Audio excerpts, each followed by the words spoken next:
Hi, it's Master Gardener Fred Hoffman, Farmer Fred, and today we have tips for protecting your backyard chicken flock from the ravages of the current strain of avian influenza, the deadly bird flu. And we answer a listener's question about using compost in potted plants. It's episode number 381, Backyard Chickens versus Bird Flu.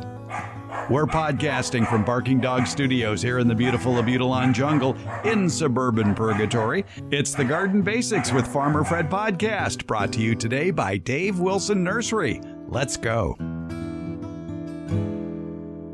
Now, I bet where you live, just like where I live, the demand for eggs is skyrocketing, even though the price has gone up. So is the demand, though, for chickens. That's because the price of eggs has doubled in the past few weeks since the bird flu has wiped out millions, something like 150 million hen-laying chickens across the country. From chickensforeggs.com, our resident chicken expert, Cherie Sintis Glover, is with us, and she is a poultry health inspector. She is an urban chicken consultant. By the way, back in 2024, we had a similar conversation when the bird flu was just breaking out or starting to spread.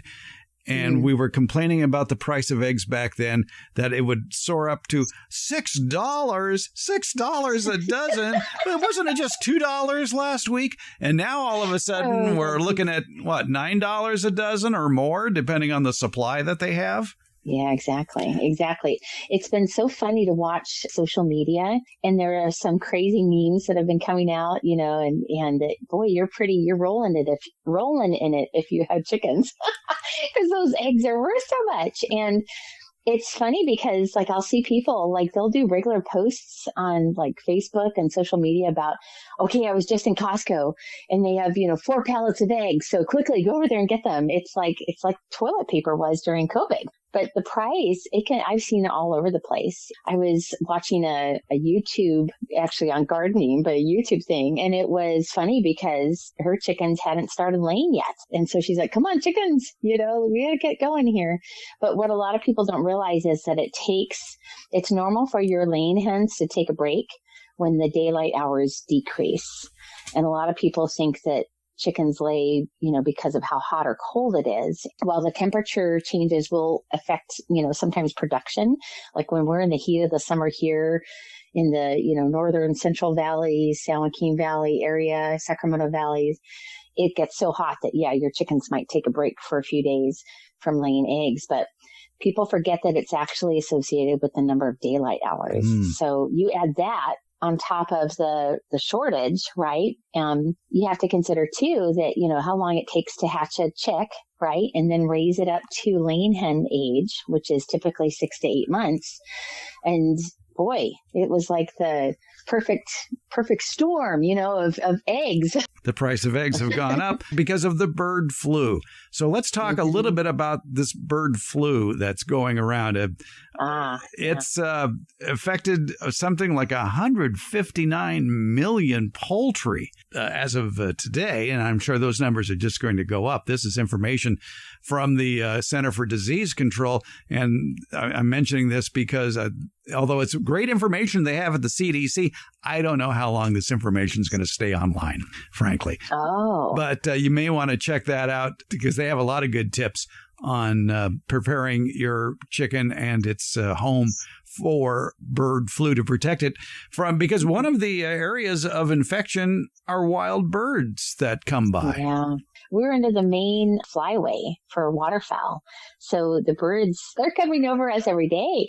And that's what happens is unfortunately, they bring it in, and it doesn't impact the waterfowl as much, but it can spread, right? So that's where we have to be really, really diligent when it comes to biosecurity. And when you were talking earlier about the cover, so that's why, you don't want your chicken coop or chicken run to be able to be visited by waterfowl. And a few years back, we had a back pasture that we used just for ducks. And at the time we had about 30 ducks. And it was so funny because, I went out there and I saw this pair of ducks and I'm like, where did they come from? Because they were Muscovies, and Muscovy ducks are ones that kind of have like a wrinkly section of skin kind of above their beak. They're very prominent. and I didn't have Muscovies. And so I thought, and I kind of thought to myself, and I thought, I wonder if somebody dumped them out here. But then I started rationally and logically thinking it through. And I'm like, nobody would have been driven down here without us knowing. And then, what are they going to do? Here you go. I'm going to dump this duck because we don't want it anymore. Because these birds were perfectly happy, in this pasture. And then I ran back in, got my phone, came back out, was trying to take a picture, and they flew off. And then I realized, I thought, oh my goodness, they were just passing through. They saw the other ducks. They saw, the water we had available. They saw the feed, and it was a truck stop for them. Yeah. So that's how easy it can be. And really, I don't know how long they were there. That's how easy something can happen. But it's really a challenge to not be so paranoid that you're taking all these precautions that are impacting your life. But, you want to take logical, reasonable precautions. And so for me as a backyard chicken owner, it means making sure that my chickens are in an enclosed space, that, wildfowl, if they stop in, they're not going to have direct access to the chickens. Do I use a foot bath for my show poultry? Yes. My show poultry are in a barn that's been converted on the inside to chicken coops. Before I go in and out of there, I'm using the foot bath. I monitor my visitors. If they have chickens, then I typically won't give them a tour of the chicken coops. And that's just taking an extra precaution because you never know. And these things are carried in by our shoes, by our clothing, as well as the waterfowl themselves. Like, for instance, if I go to Oak Grove Park, I want to say it has water. They have geese out there. Beautiful, beautiful open park area that you can go and spend time in. But I know that if I walk out there's a good chance I'm going to, what shoes am I wearing? And am I tracking anything back into my own, backyard chickens? So a really good practice is to have one pair of boots or one pair of shoes that you only use in your chicken yard. And that's the only place you wear them. And that really helps contain it. You're not bringing in other things. Can we evade all the risks out there? Oh, it's really, really hard. But at least you can, if you understand the biosecurity practices, right, how things are transmitted, how things are spread, at least then you can make logical, reasonable changes to what you do to help prevent that spread. And for right now, I think the way it's impacting me the most is that our poultry shows, right, our ABA and APA sanctioned shows are now shut down in California because they're concerned about the spread of the avian flu. So we don't get to show our poultry, and then we don't get to visit with our fellow poultry practitioners. I wonder if that's a thing. Well, that includes 4-H'ers too. Right. All the 4-H'ers, the FFA, the Grange kids, all of those kids, can't participate either. And that's a huge part. Those youth programs are a huge part of those poultry shows. It reminds me, what's going on now reminds me a lot of when we had Brilliant Newcastle or Exotic Newcastle back in like the early 2000s, because it was, oh my gosh, that just shut everything down. Things like our fairs. I certified by CDFA as a poultry health inspector. And so what that means is fairs and expos will hire me to come in and do just general health checks of the birds. And so there's a good chance, since probably I would doubt that all of this is going to get solved by state fair times, that, last year I did state fair. This year, there probably will not be poultry at the state fair. Yeah. Wow. So that's sad. That's sad. And then there's stories every day in the press about how the bird flu is spreading, that cats are getting it, people are getting it. Gosh. But Yeah. the facts are slim, and I think facts are going to be slimmer to find. All the CDC is saying at this time is it's using its flu surveillance systems to monitor for H5 bird flu activity in people, whatever that means. It's funny because people will typically, what I've seen at least on the poultry world, is that people are either overreacting or underreacting. So they either think, oh, this isn't going to happen to me, and they're still kind of doing business as usual, not really taking any precautions. And then you have the others that are like extreme, like my chicken coop is Fort Knox. I'm not going to visit any of my friends or, that have birds or chickens. I'm not going to go anywhere near their house. All of these different things where there could be waterfowl. Like, you can take it one extreme to the other. And that's why it's so important to understand how it spreads, and then understand, okay, what do I need to do in my own yard?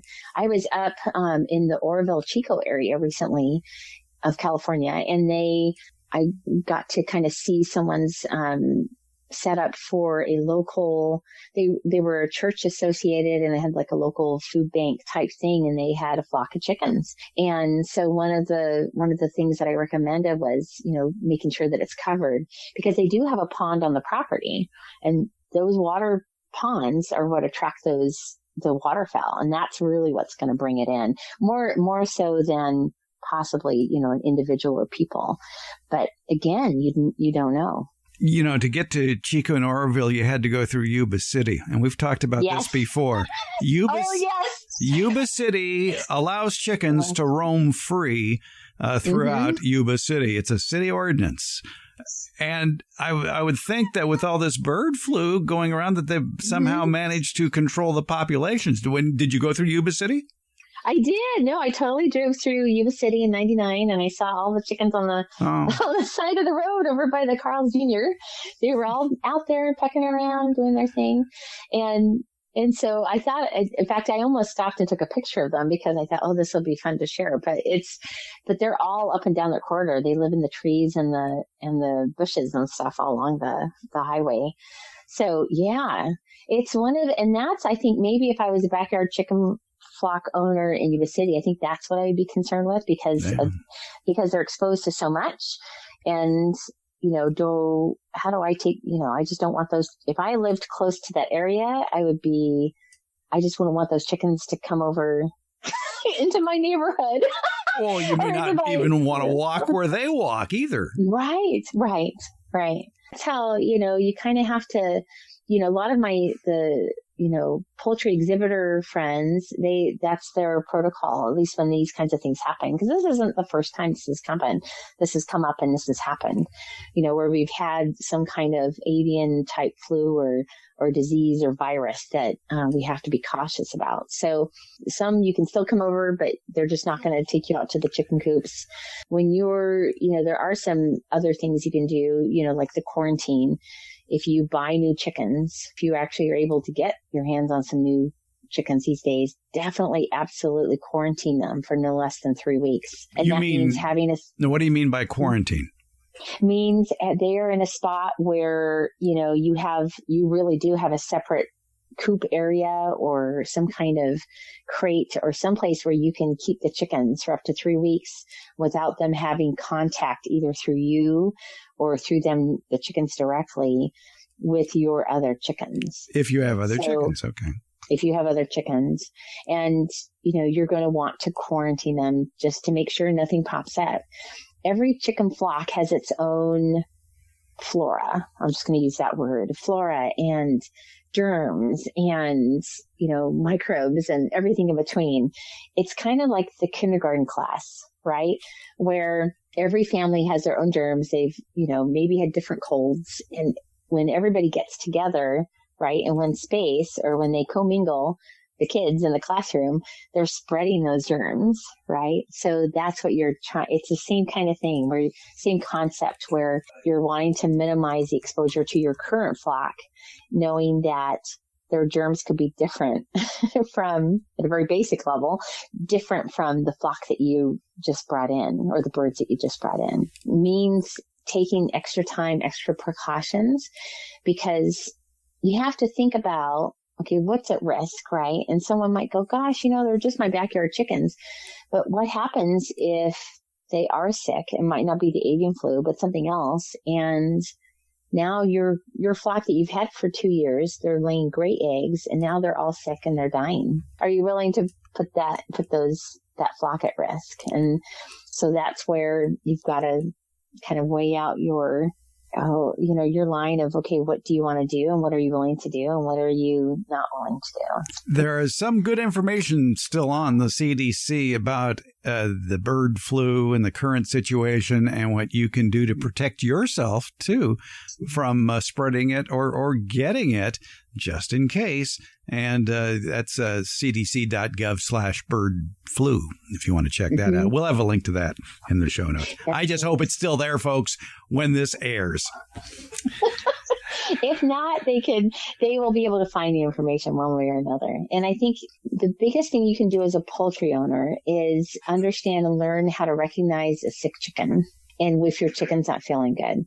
But there's a caveat to that, and that is that you have to understand that chickens are very, very, very good at hiding when they're ill or they're not feeling well. They're so good at it, and that's because the rest of the flock is going to know instantly if something's wrong.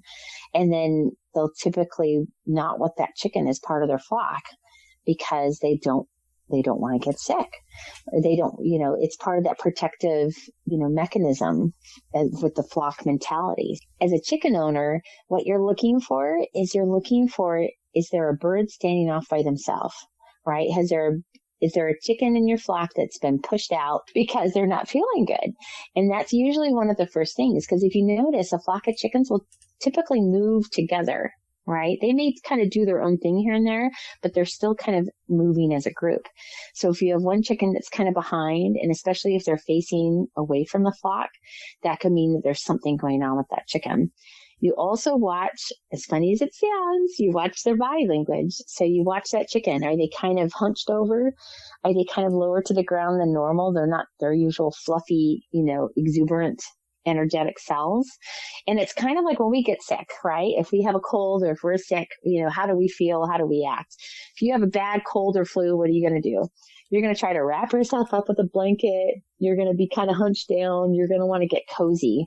That's what a chicken does. It's kind of funny. But you're watching for that. You're watching for, are they more fluffed up than normal? Is their head kind of lowered versus more upright? And are they interacting with the other chickens, or are they trying to stay off by themselves? Now, the thing to know is, like I mentioned, that chickens are really, really, really good at hiding those symptoms. So by the time you notice that a chicken's doing these things, there's a good chance they've been sick for a while. But if you notice that, first thing you're going to want to do is pick up that chicken. What's their weight like? Are they underweight? Are they overweight? Then I'm looking at the vent. I'm looking to see, is there any extra discharge? Is there poop stuck to their feathers? What is that? What's going on there? And then I'm looking at their head. I'm looking at their eyes. I'm looking at their nostrils. Is there anything coming? Because chickens should have dry nostrils. They shouldn't have anything, dried around them or wet. And then I'm listening, because you shouldn't be able to hear your chicken breathe. Your chicken's breathing should be silent. Oh. And if you can hear any gasping or gurgling or any noise associated with their inhaling and exhaling, it's typically the sign of a respiratory illness. So if you're watching for this, and then this kind of fits in well with people who really, love their chickens. They love to just sit in the backyard with their cup of coffee and watching their chickens do their thing. You'll begin to notice when something's not behaving, when one of the chickens are not behaving the way they should, or they're just not acting normal. That's the first indicator that, you may notice as a chicken owner that something's wrong. So then you take that hen or that rooster or whoever it is, that chicken, no matter what their age, you're going to quarantine them. So have a spot in your garage or someplace separate from that chicken coop where, a dog crate works really great, where you can keep them warm, you can offer them food and water, and you can monitor whether or not they're eating or drinking, as well as what their output is. So what does their poop look like? And are they lethargic? Are they energetic? All those things kind of weigh in. But if people learn how to recognize those signs of if their chicken is feeling okay or not, or maybe they're ill, that will help them. At least it'll buy them some time to maybe go see an avian vet, or, maybe do some research on what's going on. And then their second job as a poultry owner is to watch the rest of the flock. Mm-hmm. Because if they have something contagious, this might not be just the first one. And you want to know right away if any of the other chickens are having problems. I would think during this whole process, if you think you see a sick bird on your property, one of your chickens, mm-hmm.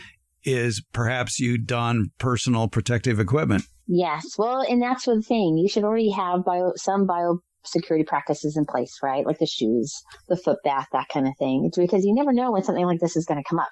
And so, already have those things in place. But you want to make sure that you have a spot that you can have your chicken, right, be in quarantine. Right. Because the worst thing in the world is you go out there and like, what is wrong with that chicken? And you realize, oh, shoot, there's something going on with that chicken. I need to now isolate this chicken from the rest of the flock. And now you're trying to, okay, where do I put the chicken? You're holding the chicken. You're trying to dig out the dog crate and your hands are full. As a chicken owner, it behooves us to have these things ready just in case. I like to plan. I like to prepare. So for me, that kind of comes naturally, but it might not come naturally for everyone. But just know that you might need to have those things ready. At the CDC website that talks about protect yourself from bird flu for backyard flock owners, they have a picture of a person wearing personal protective equipment before they handle a sick bird, and they have safety goggles, an N95 respirator, coveralls, disposable gloves, and of course the rubber boots. Oh, yes. Well, and if you go to one of their, so what's kind of great is that we have labs throughout the state. The closest one to us, you and I, there's one in Davis and there's one down in Turlock, California. Mm-hmm. And these labs they used to be free, but now I think it's $20 for to 2 birds. So when you go to their center to drop off a bird for diagnosis or for necropsy, they have a car washing station. So you can wash the tires of your vehicle as you come in and then also as you leave. And that's all for biosecurity to make sure that you're not tracking something in that maybe happened to, get on your tires. I would imagine there's places like that throughout the country. What are they normally called if a person wanted to go to one? That's a great question. I don't know. I think each state might have different terminology or different names for them. But even Googling it in our own state can be kind of tricky to find. The California Department of Food and Agriculture does run an office called the California Animal Health and Food Safety Laboratory. Which is it. Which offers the necropsy and other testing service for poultry owners. And it is. So there we go. Initials CAHFS. Oh, good. They make it really challenging to find it online. Yeah. So again, that's the California Animal Health and Food Safety Laboratory.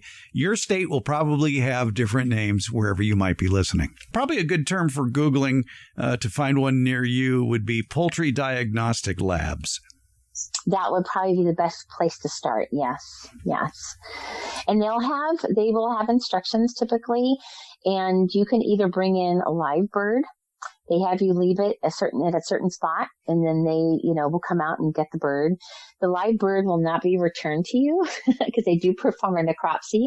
So they gently euthanize it using gas, and they will then, basically take a look at the bird and see what they find. They'll send things off, samples off for diagnosis, and then they'll get back to you. They actually send you a very nice report, that kind of, and they keep on top of it. They're pretty good. The vets that are located within these programs are usually really wonderful. They love to talk to the poultry owner and as well as, perform these tests.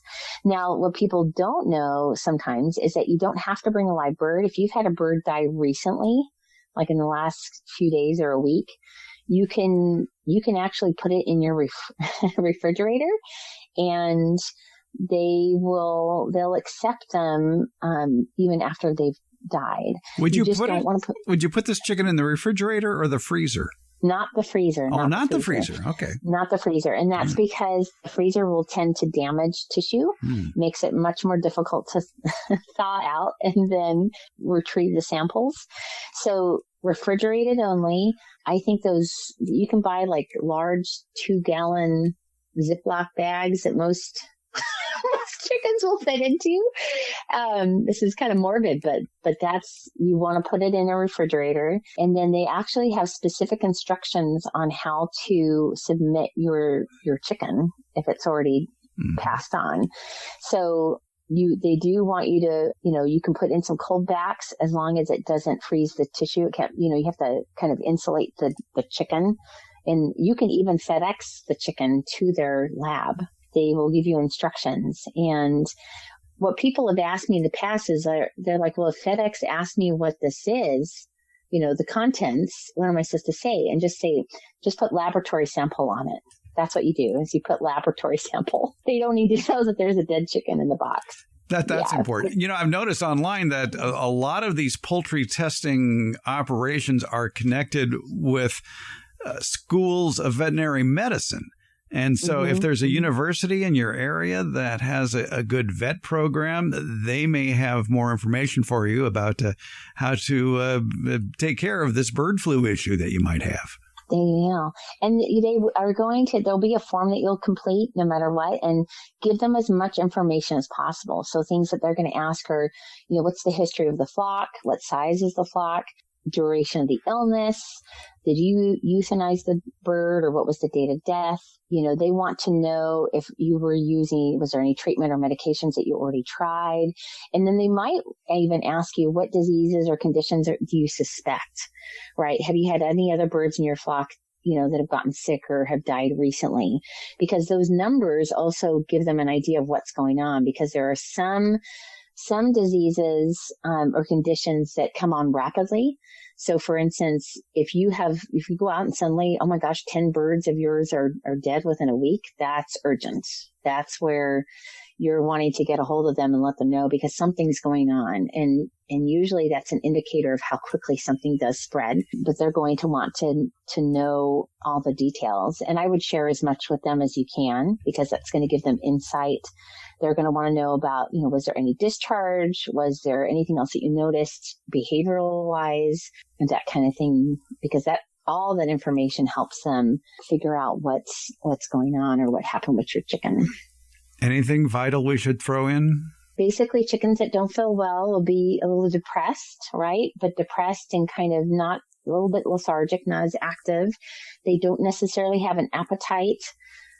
They might have diarrhea. You could notice something like sudden death or even soft eggs. That's how it can manifest.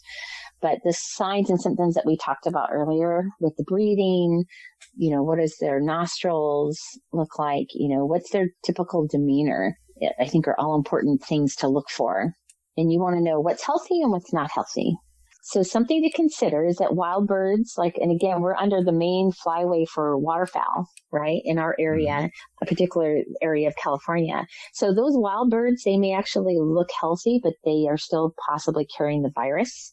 And so things as simple as washing hands, foot baths, having a specific pair of shoes just for your poultry yard and working with your chickens. But something else that comes up too is the duck hunters, right? We've just finished up, I think, duck season, and people sometimes don't think about that, but you're right there in the environment if you're a duck hunter. So you want to make sure that you keep even things like your clothes away from domestic poultry. Because you could be the vector. You could be the person bringing that in if you have chickens in your backyard at home. But there is a bird hotline that you can call. There are lots of resources. And I think specifically in California, I don't think that those are going to go away. But there are things that they're updating. And even for me as a PHI, a poultry health inspector, we have resources too. But even then, that information can get outdated very quickly. Right. And I wouldn't believe everything you're reading online. I tend to stay with a lot of the government or the university data and information. But because, again, people, there can be a lot of misinformation out there. And I'm definitely not one for fear mongering. Right. I don't want to spread misinformation or have people become, fearful. But you just want to be cautious. I think that's the best way to do it, at least to handle kind of what you feel you need to do to protect your flock the best. And I would think just a good note for hunters, especially waterfowl hunters, is to clean your kill on site. Don't bring it home. Right. Have a place to process. Yes. Process your birds before you put them in your freezer. A lot of good information from Cherie Sintis Glover. She runs a wonderful website called chickensforeggs.com. Cherie is a University of California certified poultry health inspector and a master beekeeper apprentice. Cherie Sintis Glover. Check out our website, chickensforeggs.com. Lots of good information, Cherie. Thank you. Thank you. Thanks for having me back, Fred. I appreciate it very much, and have a wonderful day. If you were just listening to our conversation with urban chicken consultant Cherie Sintis Glover about protecting your backyard chickens from the bird flu, you only heard part of the conversation. Do you want to hear it all? Our complete chat, which is over an hour long, is in the current Beyond the Garden Basics newsletter and podcast. It contains tips that any prospective or new owner of egg-laying chickens should consider, such as the costs and time involved in starting a flock. And we touch on the importance of having the right resources and knowledge to manage them effectively. We discuss the numerous variables that come into play for first-time chicken owners, including decisions around selecting, housing, feeding, and the necessary care and attention required. And a significant point that we cover is the myth that raising chickens is easy and low cost. Rather, it requires a solid understanding of chickens and a commitment to regular care. Cherie warns against believing everything you read online regarding chicken raising, stressing the necessity of consulting reliable sources. If you're thinking about growing your own eggs, so to speak, this edition of the Beyond the Garden Basics newsletter and podcast is for you. Find a link to it in today's show notes or at our website, gardenbasics.net, and you can also find it on Substack. It's free. It's the Beyond the Garden Basics newsletter and podcast.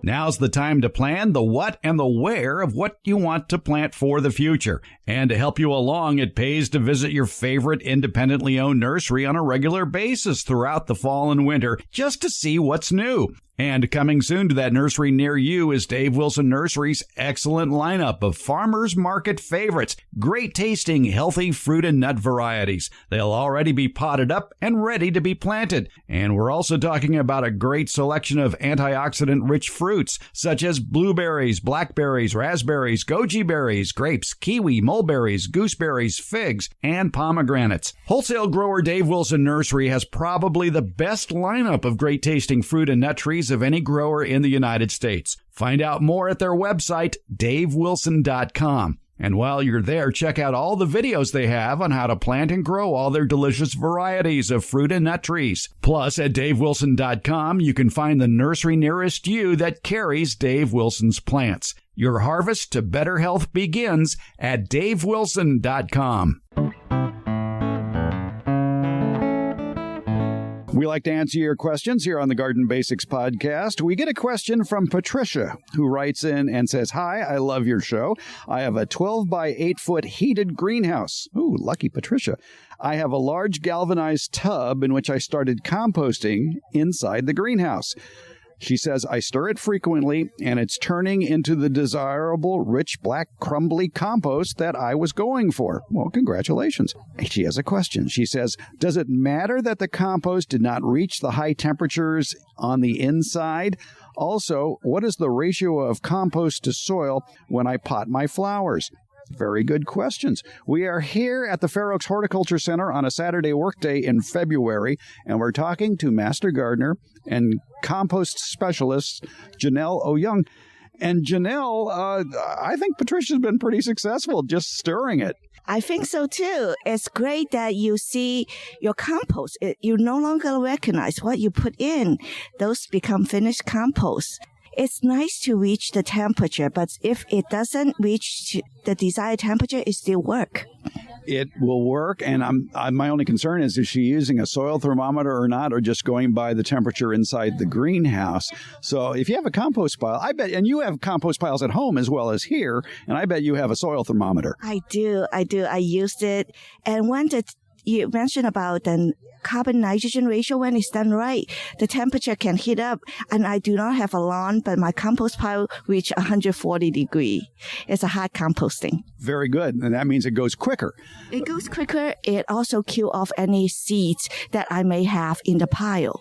Well, that's the other thing we don't know about Patricia's results. If she takes that compost and works it into her potted plants, if any other things are going to pop up. Oh, if it pop up, just weed it out and just turn that material into a compost. But as she said, the end result is a desirable, rich, black, crumbly compost, and that's exactly what you're going for.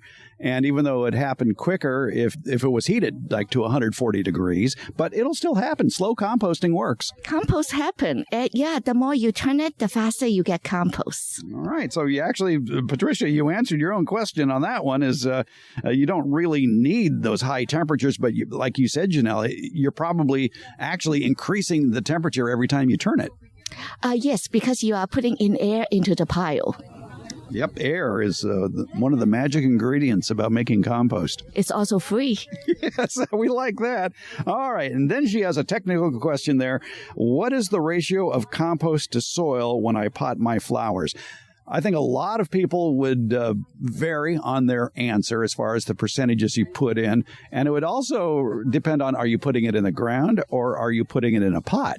That's exactly the true. And also, how much compost do you have? Yeah, that's true. But I think if you have a heavy clay soil and you were planting in the ground, I'd probably use maybe 25-30% compost in whatever I put back in that hole. But it should be the native soil you put back in that hole with that compost mixed in. For a pot, you can pretty easily measure how much compost to put in because you know the volume of the pot.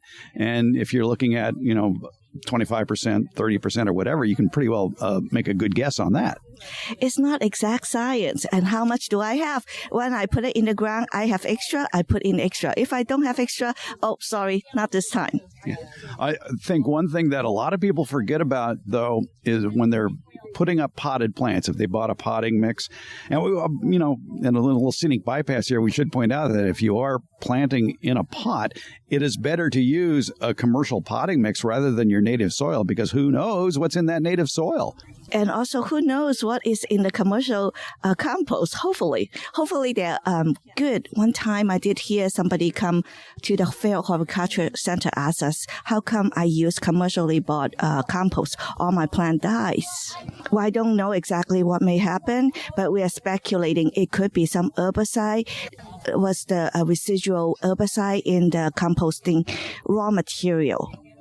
This is very true. Yeah. Some breakdown, and it has the lingering effect impacting the vegetable that she's trying to grow.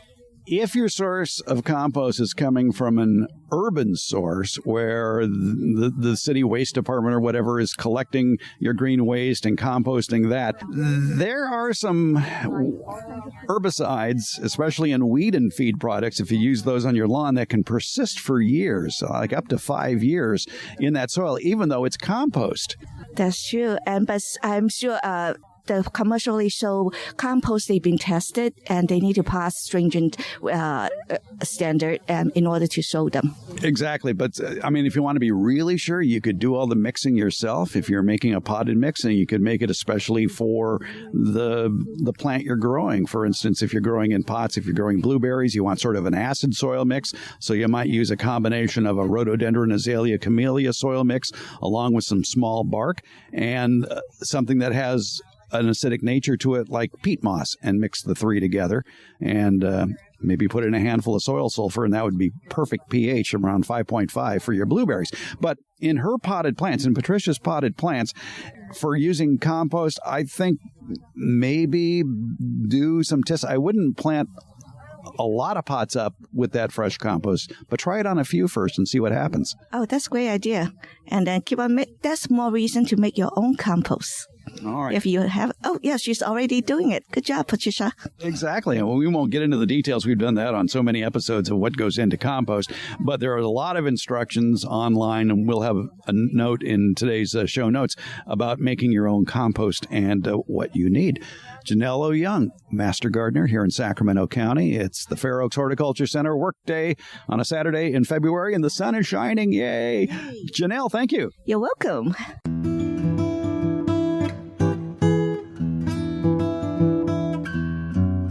Garden Basics with Farmer Fred comes out every Friday, and it's brought to you by Dave Wilson Nursery. Garden Basics is available wherever podcasts are handed out. For more information about the podcast, as well as an accurate transcript of the podcast, visit our website, gardenbasics.net.